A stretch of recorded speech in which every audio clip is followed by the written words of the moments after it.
Greetings and welcome to an LGR thing that is a little bit more modern than I typically do, but this is such an intriguing little thing that I was compelled to take a closer look. What we have here is the Minis Forum AI X1 Pro. Probably the most generic of 2025 sounding buzzwordy product names, but I won't hold that against it because it is quite an intriguing selection of hardware that is packed into a small package. Very close to the footprint of my Mac Studio that I use as my main workstation for making videos, but I've been on the lookout for another, even smaller PC for running my LGR Birds live stream that's up every single day. But also just something that can handle lighter Windows tasks. Whenever I need to run a piece of software or hardware that I can't easily do on my Mac, and I don't want to pull out the gigantic Threadripper build, which isn't even hooked up right now. So it's been on my mind that a mini PC might be exactly what I'm looking for, and that is in no small part due to the coverage that ETA Prime has given to these over the many years I've been watching. A shout out to him, by the way, a fellow tech tuber in North Carolina. But yeah, after seeing on his channel and others how very capable these mini PCs have gotten, I decided I needed one. And I actually had a Minis Forum mini PC in my shopping cart in early January when I, out of the blue, got a message from Minis Forum. By pure coincidence, they reached out and they offered to send over a review unit for the AI X1 Pro to cover on LGR as I saw fit. And well, I saw fit to give it a full review, so that's what we're gonna do. They didn't pay me for any sponsorship or tell me what to say or anything. It's just, here's the computer to review. And so yeah, I received it at the beginning of February, unboxed it, got it set up, and I've been using it daily. For all kinds of things. I really wanted to push this thing to its limits and see what a nice modern mini PC can even do. And while the hardware is final, this is a pre-production review unit, so things weren't fully complete in the packaging, like it doesn't include documentation, for instance. The retail version will. Though it did include a metal VESA mounting bracket, so thin client style, you could plop this on the back of a monitor or whatever you want to do with it, mounting wise. Or if you don't want to mount it and you're also not into horizontalness, then you can make it vertical with this little stand. Now, compared to the PlayStation 2 stand that I finally got recently, it's a little visually uninspiring, but it'll do the job. But yeah, the system itself is a 7x7 by 1.9 inch, mostly metal case with plastic on the bottom and weighing around 3 pounds or 1.5 kilograms. So of comparable weight, but a larger footprint compared to a lot of mini PCs that I see, but it's also half the height. Anyway, let's talk ports and buttons, and while this looks like a button up top, this is actually a fingerprint sensor. Nice to have right on the case, although not so much if you mount it behind your monitor or under a desk. And then below that on the front is the power button, 2 USB 3.2 ports, a Type-C USB 4 port, a 3.5mm headphone/mic port, and this right here, which is a dedicated button for Copilot, Microsoft's generative AI chatbot thing. Yeah, we'll come back to this. Anyway, over on the right-hand side is an SD card slot, always nice to see. Then around back is the bulk of your I/O, so there's a little reset button, a lock connector, a USB 2 port, an Oculink port, as well as USB 4 right beside that, and either one of these can be used for connecting external GPUs and other such peripherals. And the main two outputs are DisplayPort and HDMI, though if you take advantage of some of the other ports, you can actually get up to 4 different monitors connected at once.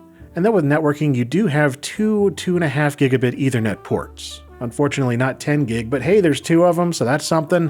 And it also does have Wi-Fi 7, which I haven't even upgraded to yet, so heck yeah. And then finally, you do have this little figure 8 lead connector for your power, and yes, this has an internal power supply, which is wonderful. A bunch of the mini PCs I was looking at all have external power bricks, so having it inside is sweet.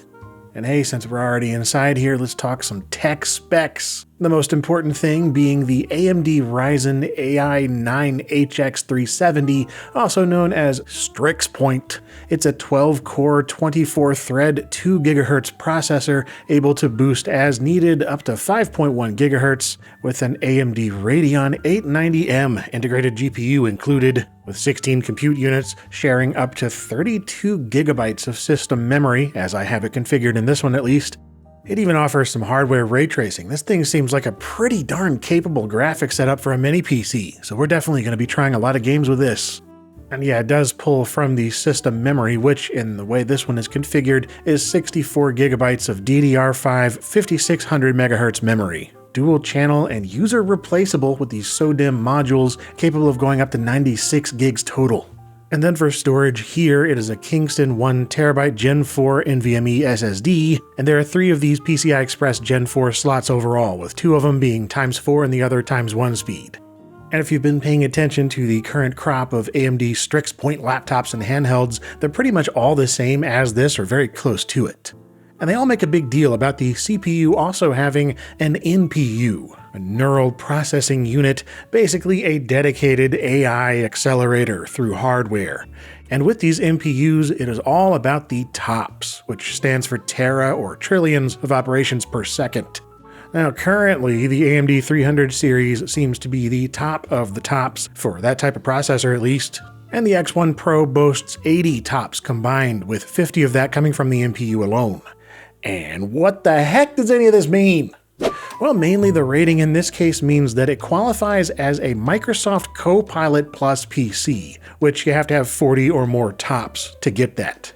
Now, is this something desirable? I mean, marketing sure thinks so. Honestly, it kind of reminds me a bit of the early 90s MPC standard, where it was marketed as the new standard for computers going forward. It was really exciting for like a few years and then everybody forgot about it.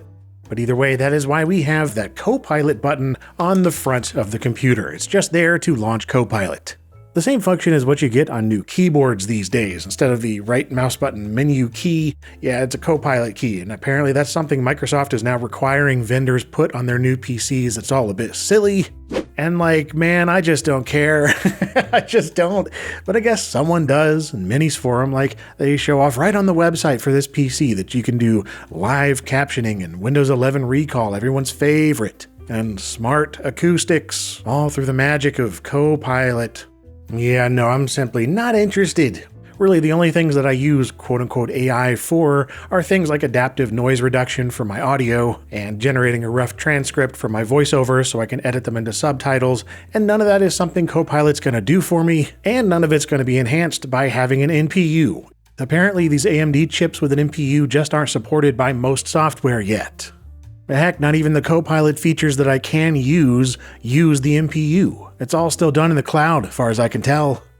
And the overall lack of NPU utilization extends to go-to benchmarks like Geekbench AI, which I would have shown off here, and I did try it, but yeah, it doesn't actually recognize that an NPU exists, so that test isn't even available. I also couldn't even test things like Paint with its Copilot Co-Creator feature. I guess it's not available on AMD yet. And then the AI image generation feature, you gotta pay extra for that, and I am not going to. And as far as installing like a local LLM or Stable Diffusion or something that might run on an NPU, again, I'm just not your guy. Go see somebody else for that kind of content. Maybe one day I'll have a personal use for the NPU, but for now, for me, all I really care about are 2 things. 1, having enough performance that the system doesn't get in the way of itself doing normal everyday tasks. And 2, gaming, because games are fun. LLMs just kind of aren't to me, so let's test some crap. Starting with good old Cinebench 2024. Now, we don't meet the requirements to be able to do a GPU test, so we're just going to do the CPU multi-core benchmark, which definitely maxed this thing out and got the boost clock doing its thing. And we ended up with a score of 1,224 points, which by comparison an M1 Mac Ultra is 1,625, and an older Threadripper 2990WX 32-core processor was 1,201 points. That's kind of crazy that this even gets really close to that. That was an $1,800 processor when it launched in 2018. But yeah, let's go back to Geekbench, this time just version 6 with the normal CPU and GPU tests. Not only because I want to see more numbers, but also because I wanted to compare it against the Steam Deck, since it's kind of the most similar system that I currently have. Although it doesn't run Windows, it does have its own version of Geekbench 6, so we can compare them fairly. And here are the results. On the Minis forum, we get a 2920 single-core and 15,287 multi-core score, whereas the Steam Deck running the same test is 1289 for single-core and 3945 multi-core. So in this bench, at least, we're getting multiple times the performance on the Minis Forum X1 Pro. And then for the GPU benchmark, I did a Vulkan test on both with 38,107 for the Minis Forum and the Steam Deck rating at 18,361 for Vulkan. So if you have a Steam Deck, you can kind of imagine the Minis Forum as being like 2 to 3 times as capable in certain situations. And just for fun, here's my previous LGR workstation results. The 3970X Threadripper with 32 daggum cores. I honestly expected it to be faster in one of the two tests, but no. The Minis Forum outperforms it in both of the Geekbench 6 CPU tests. The Ryzen HX 370, what a little beast. But yeah, it's enough of the quote-unquote serious testing. What about games? Yeah, it's not a dedicated gaming computer, but I can't help myself. It's kind of what I do, and besides, this thing is surprisingly good at a larger amount of games than I thought, so let's take a look at a good dozen or so of them here, and yeah, starting with The Sims 1, in particular, the recent 2025 re-release. I think I mentioned in my review playing it on a mini PC at points, and yeah, this was the machine. I captured a lot of The Sims 1 and 2 on this Minis forum. And I'm happy to say that the games run even better now that they've been fixed up. So yeah, all the stuff that I was having go wrong in that review in terms of not being able to really run it at 4K and having some stuttering and crashing issues all over the place, those big issues I was having have all been fixed for me. I have had nothing but good, stable, very well-performing experiences at 4K with both The Sims 1 and 2 re-releases. Again, ever since the patches made things acceptable. And as you imagine, this system should be pretty ideal for things like emulation, and indeed it is. This cutting-edge mini PC with all of its 64 gigs of RAM and tons of processor cores and AI whatever is pretty perfect for Commander Keen 4 from 1991. I know this is not a helpful test, it's just part of my soul and I have to do it. I also had to test some early 9X games from GOG, and yeah, Pod by Ubisoft here is a go-to, and it runs perfectly in terms of performance, but it does run into a weird problem with the audio. Just listen.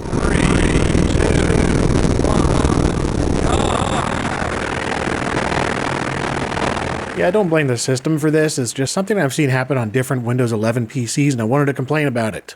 Changing things around in terms of the Dolby whatever that it has, yeah, that didn't make any difference. I don't know, it's just a little screwed up, but it's Pod. It's always kind of screwed up. But back to emulators I've tried, such as PCSX2 for the PlayStation 2 side of things. Yeah, it's pretty awesome. I was able to take it up from the native resolution on up to 4K in some games, although it does tend to stutter and drop frames and performance craps itself depending on the game. So really 1440p or 1080p are definitely my go-tos for the games that I was testing on there, like Burnout 2 and Tony Hawk's Underground. Which I don't have a lot of systems in this performance range to compare it to, but it's more than I can squeeze out of my Steam Deck, so yeah, this is awesome.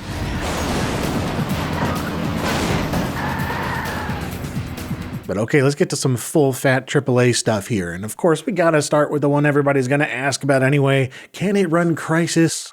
Absolutely. This is Crysis Remastered. I was having a lot of problems getting the original to run here on Windows 11, but at 1080p with anti-aliasing of the TAA variety at pretty much medium settings across the board, it's certainly able to achieve a 60 FPS frame rate here and there. As you can see at the top left from MSI Afterburner going, at medium it definitely dips into the 50s, even into the 40s. And of course it just kind of goes all over the place depending on what kind of carnage you're causing. And taking things up to high graphical settings definitely drops things down a bit, but does not really go into anywhere that I would call unplayable, mostly hovering around the 30 FPS mark and dipping down as you'd expect. So of course this is not ideal by any means, but for a game that is not using any kind of frame generation or downscaling or any of that stuff that a lot of these others we're going to look at fully rely on, yeah, this is not bad. Another fine test that we just had to do was Grand Theft Auto 5, and yeah, it's just at the recommended high settings, 1080p. I did try to push it all the way to 4K, and it definitely struggled there, and 1440p was pretty respectable, but 1080p at high graphics settings is pretty ideal. Which goes for about everything else we're going to be taking a look at, honestly. I mean, if you go any higher than that, you're just risking drops below 60. And for me, I'd rather commit to either 60 or 30. Yeah, thankfully this is not one of them that you have to worry about because, I don't know, it's Grand Theft Auto 5. I think I've run this on like an old pair of shoes and it's still got 60 FPS. Regardless, though, it's still a really good game, and it's wonderful to see running so well on a PC this small with all the bells and whistles visually. Let's push things forward a bit with Elden Ring. Again, I have this set to 1080p, but I don't believe that it's doing any kind of automatic changing of settings. It automatically detected high settings for me, and I just kind of left it there for the most part. Everything is on except motion blur, which is my usual thing, and yeah, I've still never played this game up until this very moment. The footage you're seeing here is my actual first time setting foot into this world. I kind of like it so far, but yeah, I don't have much else to say on the actual gameplay because I haven't really played it. What I can say is that the performance on the Minisforum PC is pretty good.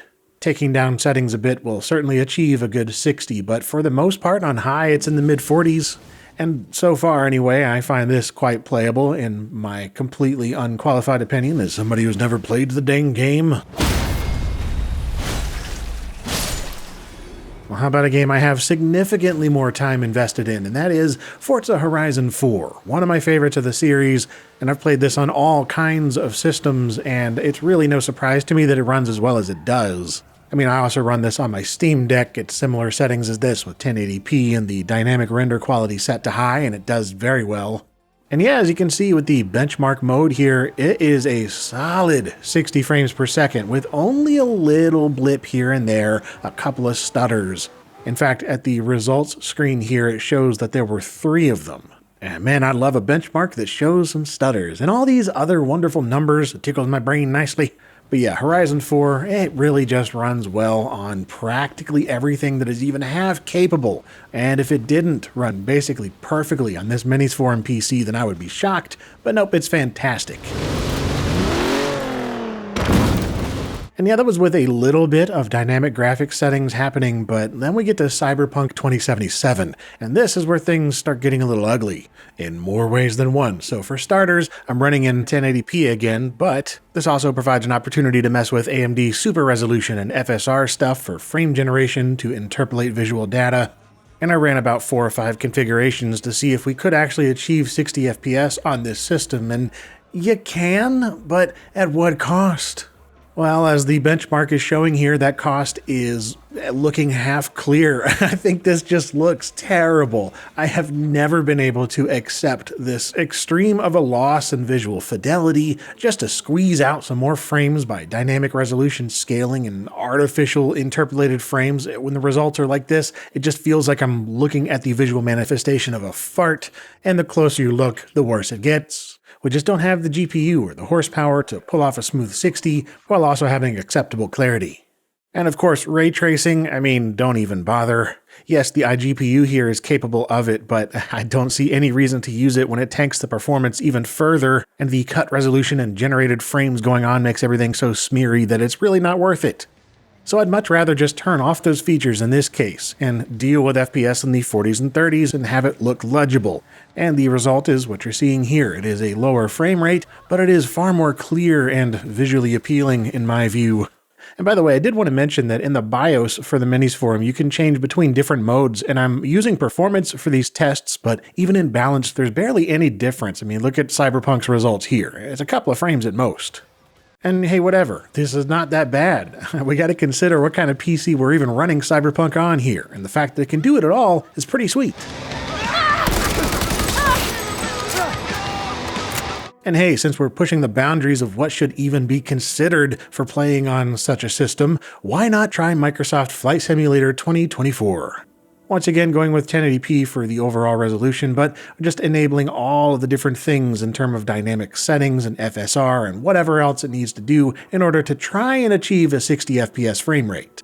And you know, flying over an area that is not extremely densely populated with a ton of crazy scenery or objects or anything, like the Asheville, North Carolina area here, it may not achieve 60, but it does stay in the 40s, and that's what I would consider quite playable for Flight Simulator. Honestly, even getting above 30 FPS on here was kind of a surprise to me, considering what I dealt with for Flight Sim 2020. But to be honest, this is also my first time experiencing 2024 here, since I haven't been able to dive into it because my gaming PC was wrecked by the hurricane, and it's better than I thought it would be in terms of performance on this system. Even moving to very large cities with a ton of geometry and whatnot, like Chicago, the results are expectedly less performant, but it's also not nearly as bad as it could be, or as I was expecting. at least with all the AMD features and dynamic stuff going on to ensure a decent experience. And again, this kind of game, playing on a mini PC like this, is pretty darn sweet, no matter how you slice it.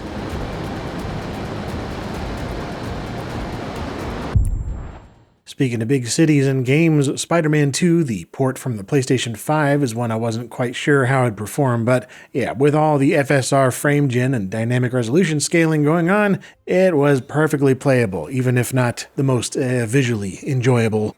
You just get a lot of that visual smearing and lack of crispiness, and it's especially noticeable in a big city with so many little details, and you're playing a guy that is constantly moving. And yet somehow not as distracting as when you turn all that stuff off and you're left with normal rendering, with frame rates that are all over the place and the input latency is unpredictable and it feels awful. So yeah, this is one of those where I would sacrifice a little bit of that visual clarity in order to get a much better perceived frame rate and improved input response. And then finally, the most recently released title I wanted to try is Kingdom Come Deliverance 2, which I'm playing in medium settings with FSR resolution scaling enabled, but at 1440p because the text looks really kind of bad if you put it down to 1080 with the resolution scaling going on. But yeah, with this combination of settings on the Minis forum, I was really surprised at how well it ran.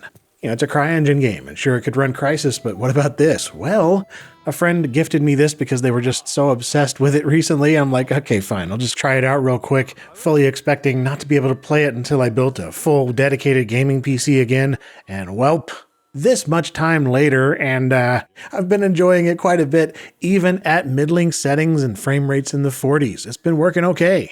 It's steady and playable enough that it's been a welcome surprise to have a game this recent and large playing on a PC this recent and small. Though really, it plays Balatro perfectly, so who cares about anything else? Anyway, that's pretty much it for this video on this Minis Forum AI X1 Pro. And I am overall deeply impressed by its capabilities. Like even just 4 or 5 years ago, if you were telling me that I would consider having a mini PC as my main Windows box, I'd have told you you were nuts, but here we are. Now mainly that's because I've moved most of my work over to a Mac because Windows 11 puts me off that much. And though I still plan to build a new gaming PC just to max out the newest titles, I absolutely think the HX300 series Ryzen thing that this has is incredibly impressive. And it really makes me interested to try one of the handhelds that are based around this. It'd be like a super Steam Deck. Or heck, for that matter, the X1 Pro would be kind of an awesome little Steam box with SteamOS installed. And I would definitely try that out with an external GPU via Oculink or whatever, but I just don't have the dock or any way to try that out at this point. But of course, adding a big old GPU and a whole other power supply and everything would be eliminating a lot of the appeal of having such a quiet, low-power mini PC. I mean, this thing, no matter what I put it through, the thermals remained low, the fan noise was low, power consumption was low, it never thermal throttled. And I've been trying to think of any big criticisms, and I just don't have much. It's all small stuff, like, you know, the front finish scratches up easily with the USB devices going in and out all the time, and I wish it had 10 gig Ethernet instead of just 2.5. Like, that's about it, and it is now happily serving as my round-the-clock LGR Birds live streaming box. No surprise that it's great at that. So I will continue to have it perform that task, as well as whatever other Windows applications that I find myself needing from time to time. Although Copilot is definitely not one of them. I'm going to be clearing out as much of the Windows 11 bloat as I can. Hey Copilot, go away forever. Well, dadgummit, okay. Thanks, Southern Copilot. You betcha, Clint. Anytime. And yeah, by the way, you can remap that Copilot button on the front. When you click it, all it does is enter in a key combo for left Windows, left Shift, and F23. So knowing that, you can remap it using power tools or whatever, and then make it do something useful, like close a current program or literally anything other than Copilot.